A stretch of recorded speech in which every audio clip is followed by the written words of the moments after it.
السلام عليكم ورحمة الله وبركاته. فضلا وليس أمرا الاشتراك في القناة وتفعيل زر الجرس ليصلكم كل جديد.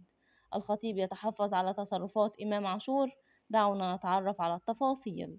كشف الإعلامي إبراهيم عبد الجواد عن تحفظ محمود الخطيب رئيس النادي الأهلي على تصرفات إمام عاشور المنضم حديثا للفريق الأول لكرة القدم بالنادي الأهلي. وقد انضم إمام عاشور لصفوف الأهلي خلال فترة الانتقالات الصيفية الجارية قادما من فريق ميتلاند الدنماركي، وذلك لمدة 5 سنوات مقبلة.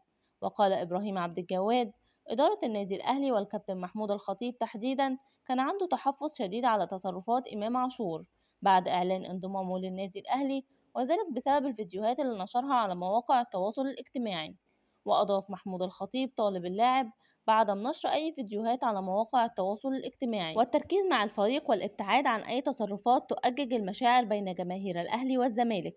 والعلاقة بين مسؤول الأهلي وإمام عاشور توترت بعد تلك التصرفات، لذلك التزم اللاعب في الفترة الأخيرة وتوقف عن نشر أي فيديوهات، وركز اللاعب في برنامجه العلاجي. وأوضح أيضا إمام عاشور لم يتواجد في حفل الأهلي لتكريم الفرق الرياضية لأسباب تخصه، ولكن لو كان متواجدا لن يصعد على المنصة مثل خالد بيبو مدير الكرة وتامر أبو العينين رئيس الجهاز الطبي، لأنهما لم يشاركا في البطولات التي حققها الأهلي في الموسم الماضي.